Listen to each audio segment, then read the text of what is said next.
Welcome everybody to the CMMC Compliance Made Clear webinar today. We're going to cover roles, responsibilities, and best practices. First, let me talk about our agenda. So we'll start with a welcome and introduction for about 5 minutes. Patrick and I will talk about ourselves and our companies and our experiences. Then we'll move on to CMMC landscape and shared responsibility. We'll talk about roles and responsibility, a deep dive. We'll talk about best practices for readiness. We'll save a little bit of time at the end for Q&A, and then we'll close. All right. I'll start with myself. I'm Chris McEwen. I'm the CEO and founder of Exceptional. Exceptional is a company that's been around since 2007. We offer our services and products in 5 lines of business. Exceptional Care is our managed service practice. That's help desk, network operations, straight IT, sometimes called. Exceptional Protect is our cybersecurity practice, so managed security services. That's things like managed endpoint detection and response, and user security awareness training, phishing simulation, incident response, penetration testing, stuff like that. Exceptional Networks is our LAN, WAN, Wi-Fi, and security VPN type services. Exceptional Cloud is our server storage and backup and recovery practice. And then Exceptional Connect is our collaboration, web-based collaboration, voice, video, and web-based collaboration is usually what I say. I've been around the industry since the 90s. It's an exciting time to be in IT with everything happening in AI and everything happening in this topic, defense and compliance. And so happy to be here today. Yeah, and my name is Patrick Costello, representing a company called Synomi. If you've not heard of us, we are a SaaS-based platform that helps our partners like Exceptional and their clients achieve compliance outcomes, whether that's CMMC or PCI or just something like NIST cybersecurity framework. We believe that every organization, no matter the size, deserves a tailored security program without, a ton of manual effort or complex processes. Our goal is to make this process as simple and painless as possible. I've been working in the technology space for over a decade at this point, and prior to joining the team here at Synomi, I spent a few years working with defense contractors, specifically on CMMC Level 2.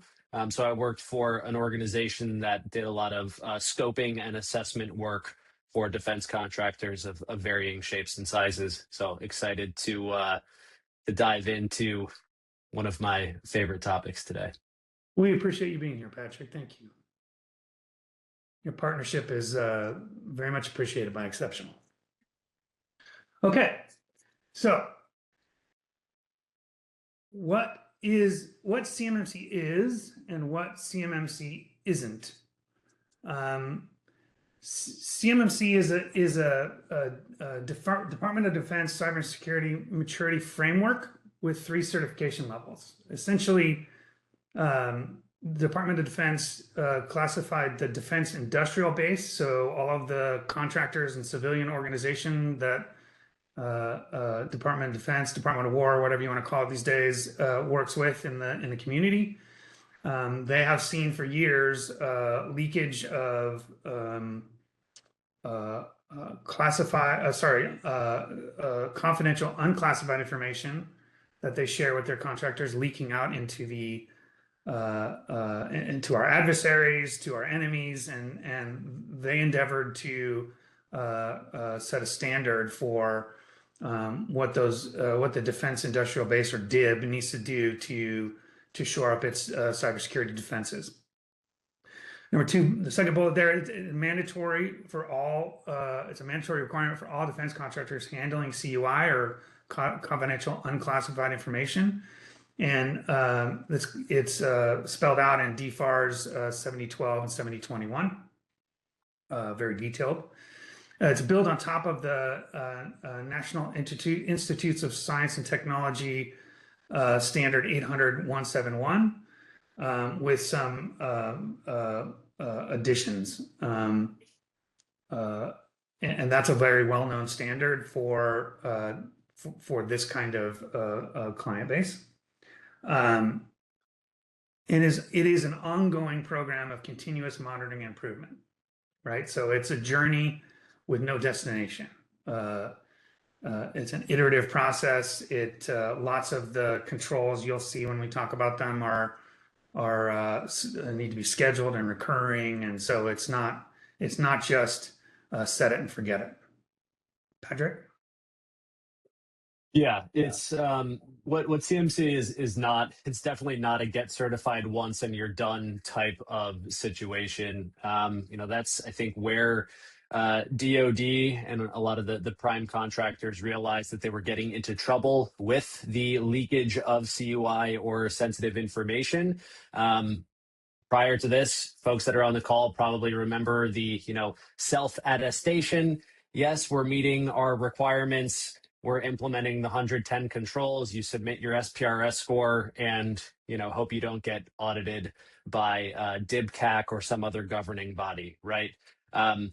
They tried that for a number of years. It didn't necessarily work in practice. They were still seeing some of the same issues. So the CMMC program really came into play as something that was that formal certification process. You say you're doing this, we believe you, but we're going to come in and verify that through a third-party audit if you are subject to levels 2 and 3 specifically. So you are expected to maintain and affirm compliance over time. We'll get into some more details around that. And it's also not something that you can just fully hand off to your IT provider. Again, I came from this world. I was working directly with, DIB clients who are looking to achieve level 2 compliance. There are certain things that we as IT practitioners can help you with, but can't own for you. So we'll get into some of those specific examples as well. And there's a level of responsibility that you're still going to have for your own compliance journey. This is third bullet here, a checklist. It's definitely not a checklist. A lot of these controls or practices are operational in nature, right? There is a recurring nature to them, whether that's quarterly or annually. Documentation needs to be updated on an ongoing basis. The proof that controls are actually working, kind of the how behind these controls being implemented, how it's actually working in your environment is something that needs to happen on a recurring basis. And finally, this isn't something that's just for big primes, and this is not new with CMMC. DFARS 7012, I believe, got its start back in 2017. It always had these flow down requirements. If a prime was handling CUI and passing that down to any of the relationships on their supply chain, those requirements are flowing down. So even a smaller subcontractor that might be working on some components or pieces of a project on the F-16 or F-35 program, you're still very much in scope if you are storing, processing, or transmitting CUI in your environment. Patrick, if you're a small discrete manufacturer that deals with defense prime contractors, what's likely the information or clues or notifications that you've been getting? It varies depending on who you work with and kind of where you fall in terms of your tier on the supply chain. But I think in most cases, even the smaller contractors have at least heard from one of their contracting officers or someone that they're interfacing with, hey, CMMC is coming, it's real, you need to be implementing these controls and preparing for a certification. Now, if you're an organization that has, one primary customer that you're engaging with in these types of contracts, you kind of have to follow their guidance, right? If they say they're sharing CUI with you and you're getting those marked documents, it's something you should absolutely be taking seriously. And if you have multiple customers that are playing in the defense space, which was very common, right? Hey, we work with customers that are working with Northrop and Boeing and Lockheed or any combination. They may have different levels of data that's being shared with you. So if you haven't heard from your contracting officers or those customers you work with in the defense space, you probably will be soon. We're seeing more and more communication come out on LinkedIn and other sources on a weekly basis that, L3 Harris and even the Army, specifically are putting out messages to their entire supply chain. General Dynamics is another one as well. So yeah, In there's most a lot cases, of, lot though, of if buzz. you're a subcontractor, you're hearing it from your prime contractor. You're not hearing it from the government, right? You're getting Correct. letters that says, that will say, in order to continue this contract with us, you need to do X, Y, and Z.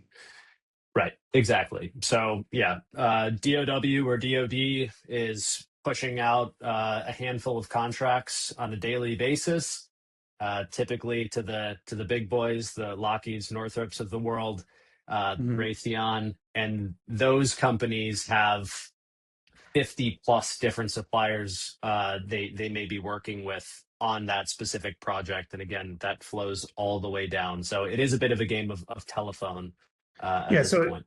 yeah, so if you are a subcontractor and you think you deal in CUI and you haven't heard from your prime contractors, I would reach out and say, what's coming my way? What do I need to do? Okay, Absolutely. common misconceptions about CMMC. Why don't you go first, Patrick? Okay. Yeah, I touched on this and what CMMC is not. My IT provider handles all of this. This is a big one that we hear all the time and something to look out for. As you're looking for assistance with achieving CMMC level 2 compliance. Um, an IT provider cannot handle 100% of the control implementation for you. They absolutely play a critical role in you getting compliant, but it's very clear that CMMC is a shared responsibility. A service provider cannot own your governance program internally. They can help you define the scope, translate that into your system security plan, but actually having those risk acceptance discussions internally or enforcing HR policies like background checks and termination procedures, or who actually has access to these systems that are in scope. At the end of the day, like the accountability for a lot of those decisions sits with your organization and not the provider. And we'll get into more specifics about shared responsibility, but Right. there's definitely some things that fall on you. Awesome. The next one we have on our list is we just need to check the boxes, right? Common mindset is that it's just a checklist, and once I get through my checklist, I'm good to go. The reality is that it requires a operational mindset and a continual journey, and you need to demonstrate that your compliance on the regular.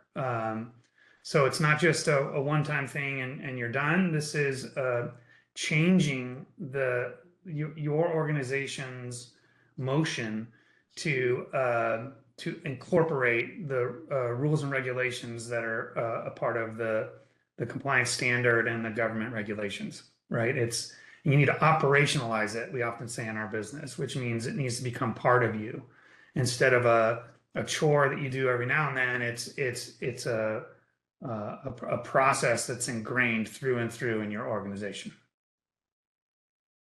Yeah, Patrick. absolutely. Taking that a step further, building off of the one-time project or checkbox mentality. I mean, some real examples of this from NIST 800-171 and what an assessor is going to want to see when you actually go through the audit process. Access reviews, who has access to these systems, that should be done on a quarterly basis. And the approval process for who is, granted or not granted access needs to be documented and signed off on, right? Same with annual policy reviews with, strict version control and sign off from, members of your team, ongoing vulnerability scanning and remediation tracking, continuous monitoring of logs and readiness for your incident response or your incident response planning. Assessors are looking for evidence that this program is alive and living and breathing, not just a picture that you take and give to them to say, hey, doesn't this look nice? They're like, yeah, that's really cool. How does that actually work? Is what the process is going to look like. Thank you. Next one here is only, the misconception is only prime contractors or large contractors need to worry about this. As we've talked about before, the reality is much different. The reality is there's flow down. And so those prime contractors are going to demand from their subcontractors compliance, and in some cases, audited compliance, validation, not just self-attestation, but third-party, audit to prove to them that you're compliant with the standard that you need to be compliant with. Now, I've often seen, now this is a little bit of a cautionary tale, I've often seen prime contractors stipulate requirements that don't apply. Like if you're just providing supplies, and you're not handling any CUI, and you can attest to such, then you're not subject to these regulations in general. Maybe level 1, but not level 2, right? And so you need to check yourself too to make sure that what your contractor is saying is in fact applicable to you. And if not, push back, have the conversation, engage with your contractor, your clients, to make sure that there's an appropriateness to the application of these standards to you.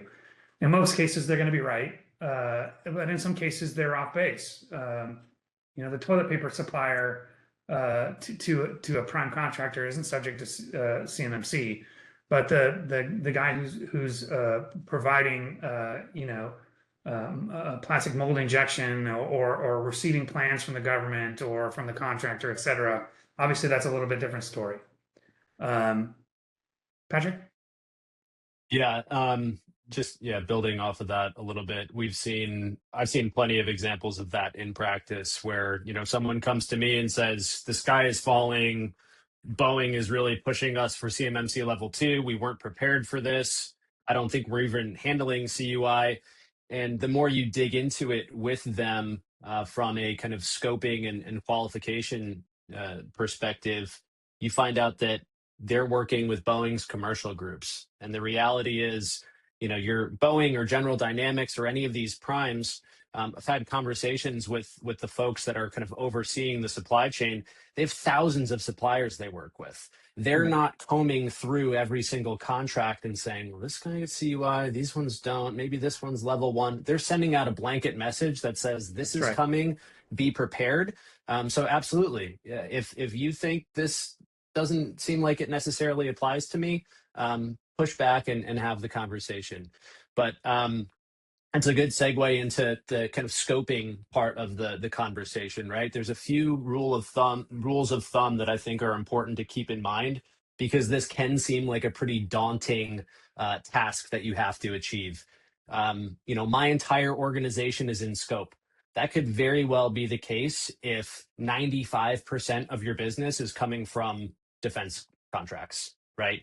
If you're handling or storing, processing, transmitting massive amounts of CUI, there's a pretty good chance, if everyone has access to this, that the entire organization may be in scope. But 90% of the time when I was working with these organizations on the scoping side of the house, there was maybe 5 people, 10 people that needed access to CUI as part of the defense side of the business. So like 500 person organization, 5 people actually working on the defense side of things. So scoping is extremely important. There are some tactics that providers will use and companies will use. Create a segmented enclave where the CUI is stored and processed. Only give access to that lockbox, if you will, to the folks that need access to it. Restrict access to just those users and separate that from the corporate, IT environment. There is, pros and cons to doing that. There could be, multiple identities or multiple email addresses that have to be juggled. You could have a ABC company .us domain for your government work and abccompany.com for your commercial work.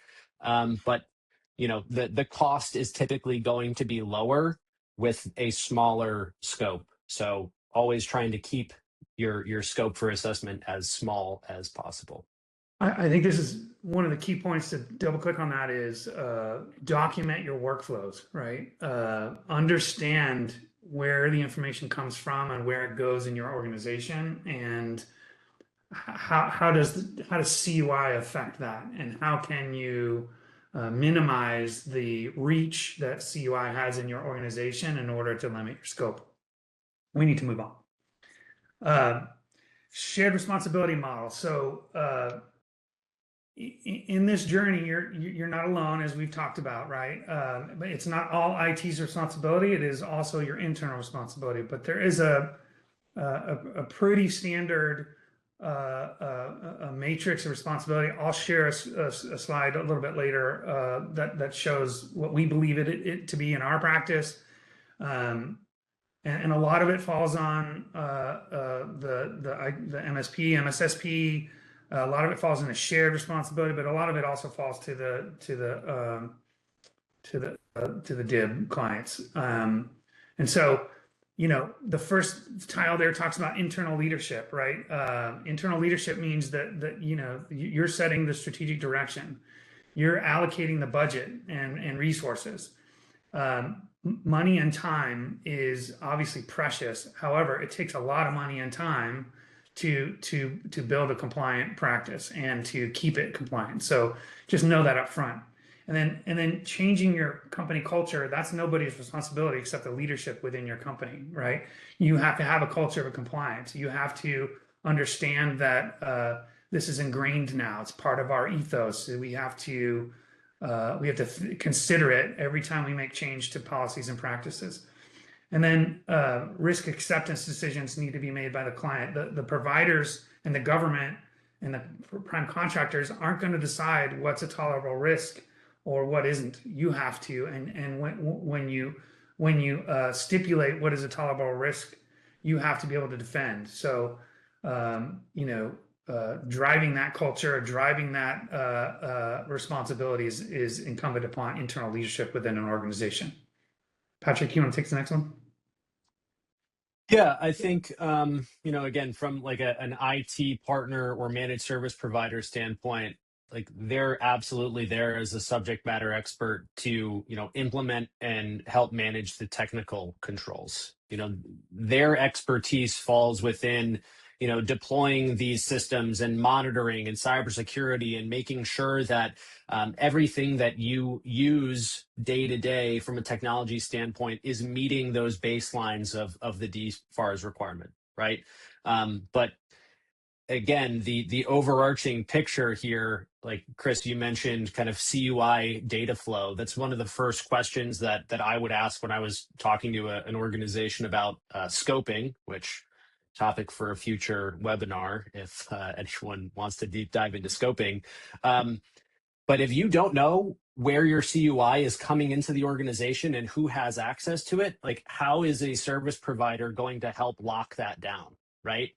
Like we can enforce access policies of who gets to come into this lockbox and interact with this data, but you need to tell us who those users are, right? And if one of those users or employees leaves the organization, like we need to make sure that that access is removed and that's documented. And so there's certain things that a service provider can do, but it really is a group effort. Absolutely. And the last tile there, governance and oversight is the third leg of the shared responsibility model. It's the government's responsibility to set the standards, to enforce compliance or track compliance. It's their responsibility to with the organizations that they are contracting with, right? So the prime contractors, it's their responsibility to collect the evidence, the audits, the to document who is compliant, who isn't compliant, who's on the journey, who's not even started, and they will steer their contracts to the organizations, the prime contractors who have demonstrated that they take it seriously and want to comply and want to continue to do business with the government at this level. Okay, next slide. Some Some fun examples. examples. Yeah, some examples. I'll let you lead this slide, Patrick. Yeah, and then I think you have your matrix on the next Yep, slide, so I can that's grab right. this one. So yeah, I mean, some actual examples directly from NIST 800-171, media protection, right? There's some great examples here of how a shared responsibilities, actually work in practice. There's 15 assessment objectives in this category, and they're absolutely not all technical. So, one of the first examples is like physical control and secure storage of CUI. So if you're physically handling paper or digital media with CUI, like that fully sits with you as the client or the organization seeking certification. Like Chris's team is doing a great job of monitoring what's going on from a technical standpoint remotely. But if someone is printing out documents marked as CUI and bringing them places or leaving them in their car, for example, like there's less that a service provider can do about that. And same with marking media, right? If you have 5 flash drives and 2 have CUI on them and 3 don't, unless that media is marked correctly, there could be some mistakes or mishaps there. So a service provider can help guide, but your team has to execute that, right? And there's things that a service provider can do on the technical side. We can restrict USB usage on laptops, so people aren't in the mindset of, oh, I'll just download this here, put it on this flash drive, and take it over here. We can enforce that directly through configuration and monitoring. But again, there's give and take, and there's certain again, we keep saying operational controls that will need assistance with from you as the organization seeking certification. So these are just a few specific examples of what that looks like. That's great. Thank you.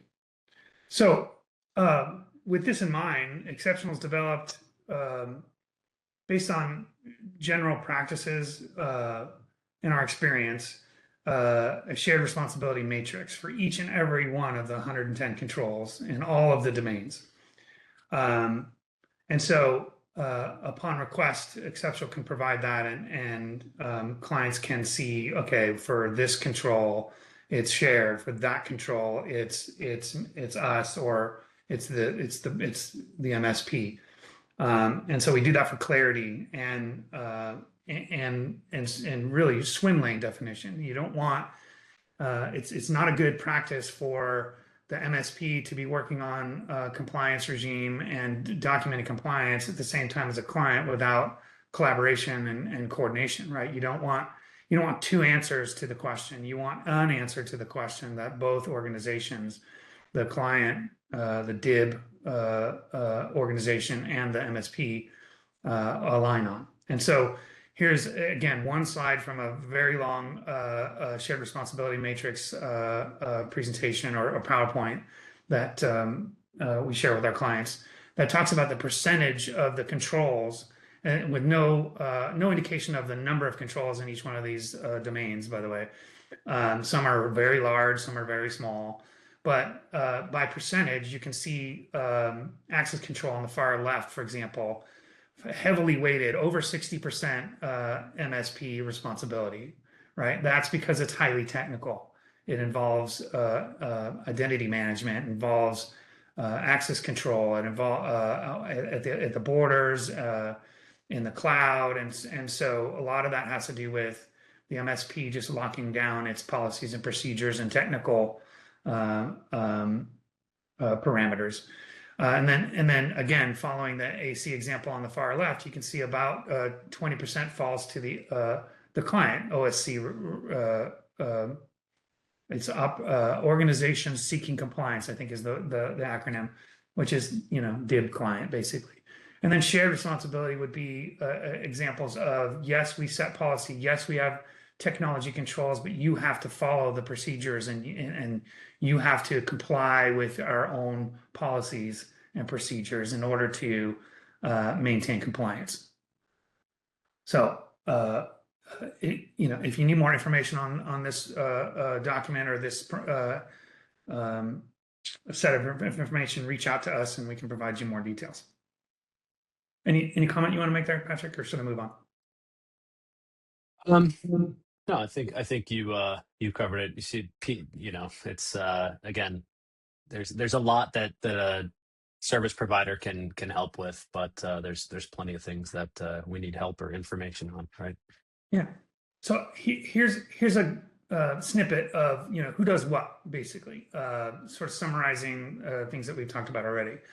On the left there, executive leadership. So that is the DIB client, right? Executive leadership within the DIB client. They set compliance priorities. They allocate the budget and resources. We've talked about this. They accept the organizational risk and they champion the security culture. A lot of it has to do with culture and organizational habits, I'll say. And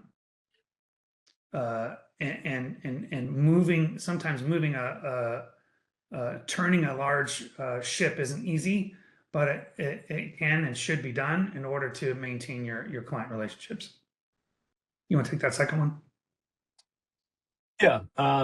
Compliance and governance, right? This is like I don't know anybody who really loves the idea of compliance, just like you love paying taxes every year and having to meet that tax day deadline. But it's important to make sure that you're again meeting your contractual requirements, because there are some very real consequences, right? If you don't meet these requirements, or you don't have that certification to show your customer that's requiring it, they have every right to say, hey, sorry, we're going to go with the supplier that does something very similar to you that does have a certification in place. So being able to, again, have that shared view of how do these controls, map to what you're actually doing in practice, whether that's something that you're owning or we're owning for you, and that the maintenance of the documentation, evidence, artifacts that are going to be required during the assessment process. They're quite literally, you're going to be sitting down at the table, likely with the provider that you choose, and there are going to be things that they say, "Yep, this is us." And there's going to be other things where you say, "This is us. We've implemented XYZ. This is how we do it," right? So from a overall governance standpoint of your security program specific to CMMC, there is quite a bit of coordination between the two parties there. Yeah, I think the middle tile here on the slide represents sort of an area of responsibility that sits with both the Yeah. DIB clients and the IT service providers. But in general, I would say it's a good idea to designate someone in your organization as the security officer or as the compliance officer. And then all of those responsibilities listed in that middle tile become their responsibility, generally speaking, or their responsibility to make sure that is complete, right? So their responsibility to keep and develop and to store the policies and procedures, to communicate those to the employees, to help carry out the security culture that's dictated by executive leadership, and so on, right? And then the last one is the IT service providers. What do? They implement the technical controls. So they're going to be managing the security operations center, the penetration testing systems, they're going to be sharing the reports from those systems. They're going to be fixing and remediating vulnerabilities that are identified that are technical in nature. They're going to monitor and alert on status of your firewalls, your servers, your cloud infrastructure, et cetera. And they're going to provide evidence for compliance and share that with their clients. So it's sort of Yeah. a holistic view of how this works in practice. When Yeah, it one works one well. point we didn't make that I think is important to call out here is there's this new term that was introduced with 32 CFR. If you'd like to read it, it's a very long document that outlines what the CMMC program actually is. But there's this idea of an affirming official at the OSC organization, seeking certification. So you could have someone else in the organization be designated as that, security person who is coordinating with the service provider, right? But DoD was pretty clear in the rulemaking to say, okay, if you are the C-level leadership contact at an organization, ultimately the buck stops with you, right? Like you have to be designated as that affirming official to essentially sign your name on, hey, we are meeting these controls, this is what we're doing, here's how we're meeting these requirements. So leadership definitely has to be taking this seriously because your name is going to be attached to it for sure. Yeah. So next slide, tooling and accountability, right? So what part of tooling and accountability can be provided by or supported by partners and tools? Well, technical control implementation, obviously we talked about that. Continuous monitoring, alerting, we just mentioned that. Evidence collection and automation. So making sure that what you say you're doing, you can prove that you're doing is important. Managing the security infrastructure is part of the provided by tools and or partners in some cases. In most cases, I should say, in the small, medium-sized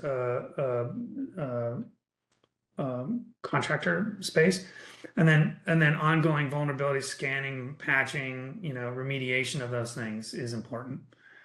You want to take the next one?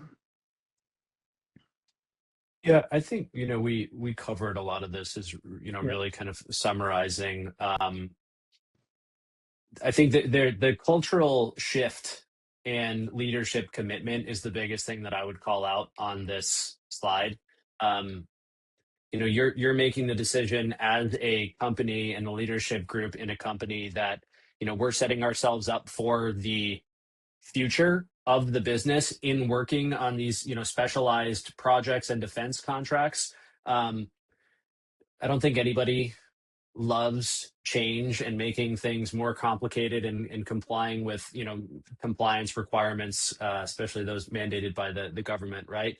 But that organizational accountability and commitment from leadership to the top down, like you mentioned, Chris, like there does have to be a shift, and kind of understanding with everyone at the organization that this is something that's helping us pay the bills and keep the lights on. And if we're not participating in these contracts, we may have to pivot elsewhere. So Yeah. I think that's huge. At the risk of being repetitive, right? And I think this Yeah. presentation has been a little repetitive, but the point is, on this slide anyway, you can have all the tooling and support and vendors and technology you want, but you're still accountable, right? And that nothing can get in the way of that. Anyway, so best practices for CMMC readiness. Go beyond the checkbox, right? So take interest in each one of the controls or each one of the control domains and ensure that you have the right people thinking about it, the right people affecting change, and the right people accountable for those decisions and those changes. And then make sure that you're monitoring on an ongoing basis, not only compliance, but also the details within the controls. We mentioned vulnerability scanning, penetration testing. Those things are require care and feeding and require action. You can't just say, yes, I did a penetration test and we were compromised here, compromised there, compromised here, and then not do anything about it, right? It's incumbent upon you to fix those vulnerabilities, fix those holes in your security protections in order to maintain a level of security that's acceptable to the government. And I'll let you take the next two. Yeah, and similar to that, from a continuous monitoring on the technical side, translating that to documentation and evidence is as equally important.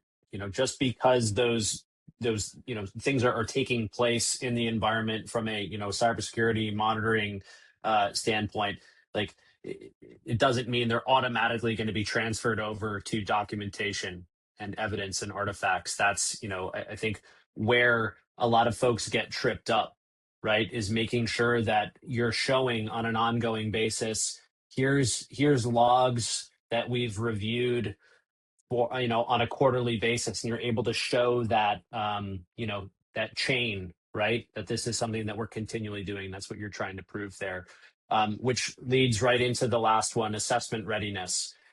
It's not something that you're going to be able to sprint through in 2 weeks. Most organizations have been working on this for 8 to 12 months before they're ready to actually sit down for an assessment. Your system security plan, in most cases, from what I've seen in my experience, is anywhere from 180 pages to 300 pages of explaining how your organization is meeting those requirements. It is definitely not a trivial process. And not to just keep jumping on the level of urgency here, but there's some very real deadlines in terms of the phased approach of CMMC. Kind of November of this year is kind of the next line in the sand, and it takes time to be prepared. And the assessors have some pretty long lead times right now as well. So you could today be ready to sit for an assessment and say, I'm going to go find a C3PAO. And they may tell you, that's great, we can pencil you in for December 2026. Like, that's a very real reality as well. Right. I think, to that point, it's a different story if you've not invested time or energy or money into cybersecurity before you begin this journey than it is if you've spent, the last few years shoring up your defenses. One is a matter of implementation of change, technical change, lots of technical change, perhaps. If you've not, if you have technical debt, you're gonna have a lot of technical debt to pay now in order to achieve compliance in the future. If you've already gone through that process and have implemented the security controls and the tools and technologies and so on and so forth, well, it's a shorter journey. So that not every client is the same, right? Some have never done anything like this before. Others have done the foundational stuff and just need to add to the top. But you need to understand what your current status is, and you need to make sure that you have the right tools and the right partner and the right people paying attention to this. All right, that brings us to Q&A. Natalie, do we have any questions from the audience? Yes, we do. We had some people who submitted questions ahead of time, so thank you to those who did. First question, any advice for pushing back on people who say I need to be level 2 compliant when really I just need to be level 1? Mine would be understand the requirements in detail, understand what you do, and understand if you do or do not have CUI in your environment, right? And Patrick can probably elaborate on the difference between 1 and 2. My understanding of CMMC level 1 is the nature of contracts and billing and invoicing and not necessarily CUI, but CUI adjacent stuff that the government may or may not want to get out there. Where CMMC level 2 is definitely you are handling, processing, and storing CUI. You're going to be either subject to an audited CMMC level 2, or in some cases, maybe edge cases, self-attestation of your CMMC level 2 status. But Understanding the requirement in detail, understanding your workflows and the information that you receive from your customers is imperative. And then oftentimes you can use, we just did this the other day for a client who was getting a letter that said they had to be CMMC level 2, and they are a raw material supplier. They don't receive CUI. They receive orders for bulk raw materials, and I could show them in the customer's own document where if they elaborated on what their business did for this client, they could stipulate that they weren't subject to CMMC level 2. Perfect. Thank you. Yeah. Go Agreed. ahead. Do you have anything else to add to that, Patrick? The only specific thing that you could look for potentially if you're handling these types of conversations is the DD 254 form, typically something that's signed when you're participating in one of these contracts as a contractor or subcontractor, and it will specify this contract, you may be dealing with these sensitive data types. So that's another thing that you could look for as well. But yeah, understanding again what information you're receiving is paramount.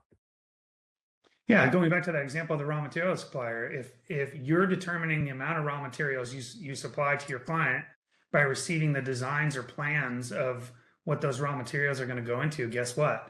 You're receiving CUI. If you're just receiving an order for X pounds of aluminum, and you're pulling that off your shelves and shipping it to your client, well, you're probably not subject to the CMMC level 2 type requirements. You're probably not receiving and processing CUI. Right. All right. Any other questions? Yes. Do I need to migrate my email to GCC or GCC High? Great question. You want to take that, Patrick? Yeah, I love this one. Microsoft has some great guidance. Natalie's laughing, so I'm like, oh, I love talking about Microsoft 365 migrations. Microsoft is pretty clear in their stance on this. And again, not to keep saying it depends, but it really does depend on the type of data or types of data that you are handling. So GCC or government commercial cloud can be used in situations where CMMC level 2 is in scope, unless you're dealing with CUI specified or anything that is potentially subject to export controls and requires US data sovereignty. So that's kind of the way that you can think about it is, GCC high is going to be required if you're, dealing with anything like ITAR, nuclear data, or anything that requires like even Microsoft support that could potentially be helping you or your partner troubleshoot something and may have access to your environment. They have to be US-based personnel. It's a separate cloud environment that is, purpose built to align with those requirements. So you may need to migrate to GCC high or GCC, but that's absolutely something that Chris and the team at Exceptional can help. GCC high with you. All of the server infrastructure, the support people are in the continental United States, right? So the lower 48. And that's important to note. You can't have support organizations. You can't have data. You can't. GCC high already has that baked in, but the reason they do that is to meet those requirements like ITAR, like Patrick mentioned. Yeah, and I guess what we didn't call out is Microsoft is very clear. They've drawn a line in the sand, and they've said Microsoft 365 commercial should not be used if you have CMMC level 2 requirements. Right. Period. Full stop. Period. Any other questions now? No, I think based on your answers, they touched upon some of the other questions. But if people have any other ones and we don't get to it, we will email you your answer. Yeah, that'd be great. Thank you. So key takeaways, I'll just run through these real quick, Patrick. CMMC is a shared responsibility across leadership, IT partners, and governance platforms. We've talked a lot about that. It's getting repetitive at this point. Understand what can be delegated and what must stay with your organization, right? Don't be delegating things that you need to keep in your set of responsibilities. Move beyond checkbox requirements and to operationalize security practice. We've talked a lot about this. It has to do with culture. It has to do with ingraining these new way of thinking about the data that you process with an eye to compliance. Keep your documentation, evidence, and continuous monitoring. They are essential, right? Without documentation and evidence, you can't survive an audit. And without continuous monitoring, you are at risk of falling behind or being compromised. Start now. This is important, right? Patrick alluded to lead times for C3PAOs, which are the third-party auditors that are required. There's a few of those. There aren't a lot of those, and so the demand is high on them right now, considering that the government's deadline is what, mid-November. So we're about, was that 7 months away right now? Just keep that in mind and plan ahead, get going. If you're one of those clients we've talked about who hasn't really invested in your cybersecurity program until now, you have a longer road. So get on that road, start investing, start implementing change, don't wait. And if you're one of those clients that has done all the work to implement all the technical things, then get started on your documentation policies and audit preparedness. So with that, I think I want to thank everybody for joining today. This was fun. I enjoyed it. We will be doing another session on May 21st at 10 a.m. About scope, finding the right balance, defining your CMMC scope. We talked about this a little bit in this presentation, but we'll go into depth. We'll talk more about shared responsibility matrix and other things as well. So I want to thank everybody for joining today. Like I said, this was real fun. If you have any further questions or want to reach out, our website is there. You can fill out a contact form, or if you're already a client, just email your account manager or myself, and I'll do my best to engage with you and help out. Other than that, thank you very much, everybody. It's been a pleasure. Until next time. Appreciate it. Thanks for having me. Thank you, Patrick.